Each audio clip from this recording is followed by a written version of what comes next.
ఎప్పుడు తొలగిపోయింది బలం? దెలీలా దగ్గరికి వెళ్ళినప్పుడా? వేశ్య దగ్గరికి వెళ్ళినప్పుడా? ఫిలిస్తీయురాలైనటువంటి తిమ్నాతుని యొక్క కుమారు దగ్గరికి వెళ్ళినప్పుడా? మరి బలం ఎప్పుడు పోయింది? ఎప్పుడు పోయింది? నాజీరు రహస్యాన్ని ఎప్పుడైతే చెప్పేశాడో, ఆ నాజీరు రహస్యము చెప్పబడినప్పుడు ఏమైందనంటే, నాజీరులో ఉన్నవాడు అసలు పాపం చేయడండి. ఇదే గుర్తుపెట్టుకోండి.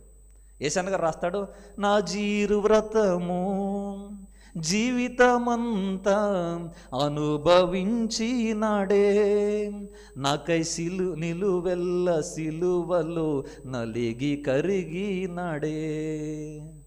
అది నాజీరు వ్రతం. అది వీళ్ళకి ఏం తెలుస్తుంది? నపుంసకత్వం గురించి మాట్లాడితే పిచ్చోళ్ళు చాలామంది రకరకాలుగా దాన్ని కామెంట్ చేస్తున్నారు. నీకు ఏం తెలుస్తుంది నపుంసకత్వం గురించి?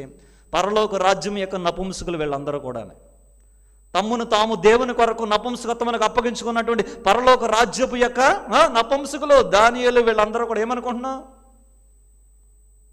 స్త్రీలతో సంబంధం ఉన్నటువంటి వాళ్ళు కాదు వీళ్ళు. మనుషుల చేత నపుంసకులుగా చేయబడినటువంటి వాళ్ళు కాదు వీళ్ళు. దేవుని చేత తల్లి గర్భంలో నుంచి నపుంసకులుగా పుట్టిన వాళ్ళు కాదు వీళ్ళు. యేసన్న గారి గురించి అయినా, భక్త్ సింగ్ గారి గురించి అయినా మాట్లాడడానికి చాలా డేర్ ఉండాలి. వాళ్ళు పరలోక రాజ్యం నిమిత్తము తమ్మును తాము నపుంసకులుగా చేయబడినటువంటి పరలోక రాజ్య సంబంధమైనటువంటి నపుంసకులు వాళ్ళు. సంసోన్ని గురించి అతను డిగ్రేడ్ చేసి యేసేపుని సంసోన్ని పెట్టి అతను పాపం చేశాడు అన్నాడు. ఎక్కడున్నది పాపం చేశాడు? దావీదు పాపం చేస్తే పాపం చేసామని రాశాడు. సంసోను పాపం చేస్తే పాపం చేసామని దేవుడు ఎందుకు రాయించలేదు పరిశుద్ధ గ్రంథంలో? ఎందుకొరకంటే సంసోను పాపము చేయలేదు.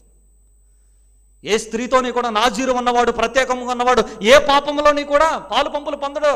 కనీసం ద్రాక్షారసం కూడా త్రాగనటువంటి వాడు, ఏ మత్తుకు సంబంధించినవి కూడా ముట్టనటువంటి వాడు, ఒక స్త్రీ వ్యామోహంలో పాపంలో పడిపోయి బలహీనుడు అవుతాడు అనుకుంటున్నారా మీరు? సంసోన్ అంటే 20 సంవత్సరాలు న్యాయాధిపతిగా ఉన్నాడు.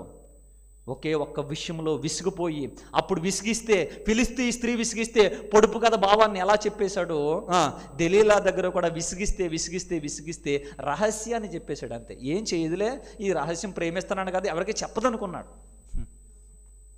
అలాగనుకుని రహస్యాన్ని చెప్పాడు. అప్పుడు తన బలము పోయింది అని దేవుడు మాట్లాడాడు. అయితే